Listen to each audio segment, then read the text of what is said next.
These next ladies are the pioneers of female broadcasters in the Dayton community: Kathy O'Connor Bow, Retha Phillips, and Sissy Lovett.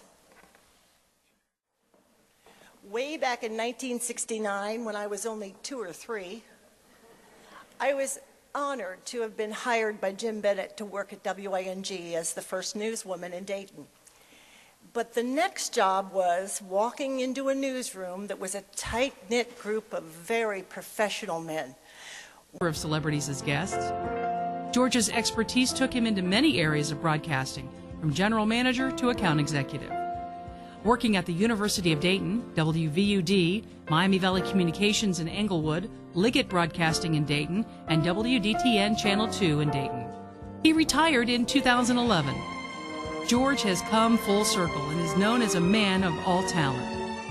But he didn't stop there. George still had time for his community, serving as president of the Old Time Newsies Association, which raised thousands of dollars for charities through its annual professional motorcycle race and bowling event. Board member of the Big Brothers Big Sisters, and numerous fundraising activities for the Dayton Area Muscular Dystrophy Association.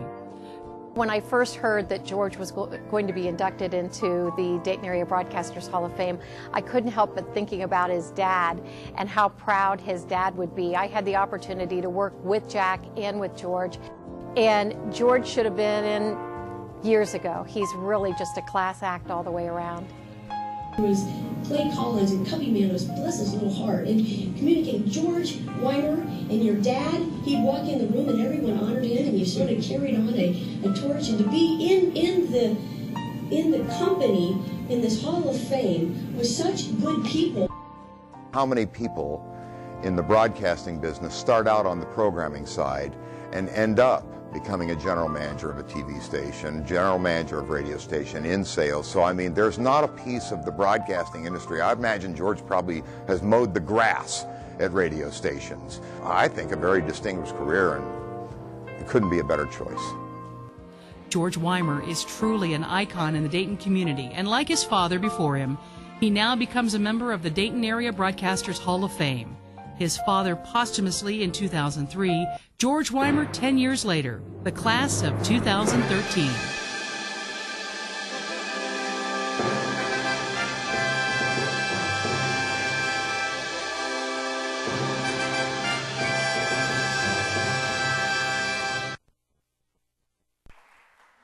I just want to thank Kathy O'Connor, who came all the way from California to be here for George Wymer.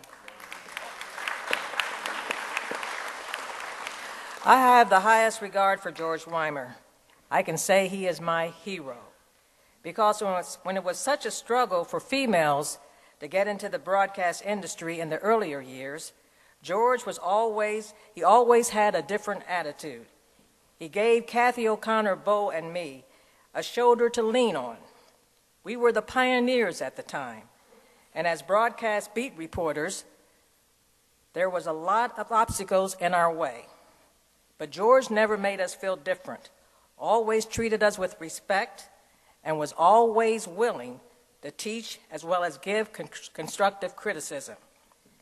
It was George, when made news director at WING, made me his assistant news director, a promotion that didn't sit well with some who felt women still didn't belong. So George, I admire you for your courage and your friendship. Congratulations, and you deserve to be in the Broadcasters Hall of Fame.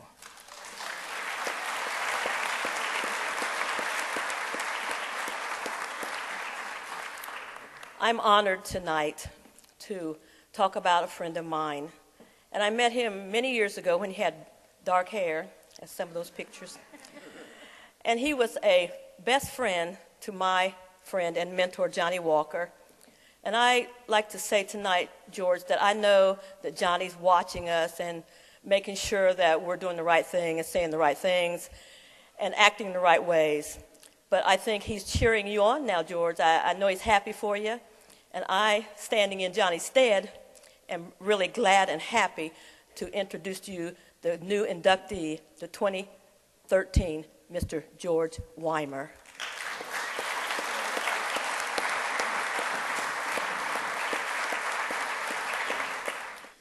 Well, as Carol Burnett said one time when they asked about, do you get nervous before a performance, and they said yes, she says, well, you're all naked, and I'm not nervous. So I'm taking that attitude, and you're looking good. It never occurred to me over 50 years ago when I joined a junior achievement company at WING Radio with a guy named Gary Sandy, name drop, who would go on to star in the TV show WKRP in Cincinnati, that the journey would be so much fun, would last so long, and I would end up working alongside Jim Booker, now known as BookTVGuy.com. Did I get the plug right? Okay.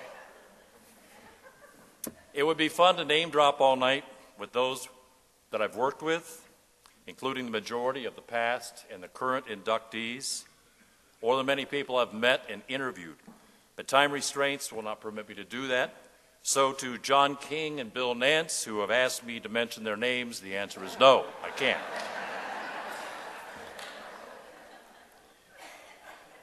This is kind of a common theme tonight, and I didn't know this before we started talking.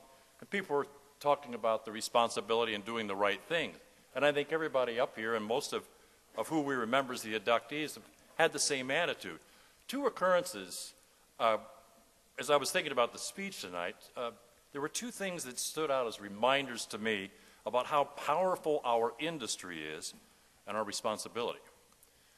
One was during a telephone conversation with a lady, and I didn't know this person. I was making some sort of a phone call for the company for some reason. She stopped me in mid-sentence, and she says, were you on radio?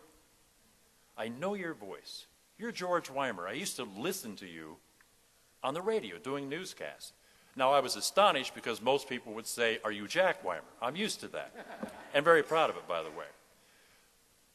That was 25 years after I had done my last newscast that this woman remembered this voice and the name and got the right call letters on the station where I worked, which was good. The other time was after meeting a neighbor in Springfield, Ohio. She says, wait a minute. I saw you on a television commercial. And we went on to discuss which one it was. That was 5 years after that commercial ran, and in that commercial, I appeared for 1 second. 1 second. So that's why I was glad to hear some of the common themes tonight, not only the power of the media, but our responsibility, whether we're behind the scenes or in front of the microphone or the camera, to do and say the right things. To the board and the members of the Dayton Area Broadcasters Hall of Fame, I say thank you very much for adding my name to those of your other honorees who I admire and respect, and thank you for adding my name with my dad's. Thank you to my bride of 37 years, Kit, my daughter Leah. I'm so glad you got home from Chicago to see us. Matt, who came all the way from Kettering to be with us tonight. I'm glad you're here, son. I love you. My son, Brian, who is a third-generation broadcaster, who is in Charlotte, could not be here tonight. But thank you, and for all my acquaintances and friends. It seems like I've worked with almost everybody here, and it's been an awful lot of fun. Thank you very much. Okay, I'm still not nervous, and you can all put your clothes back on.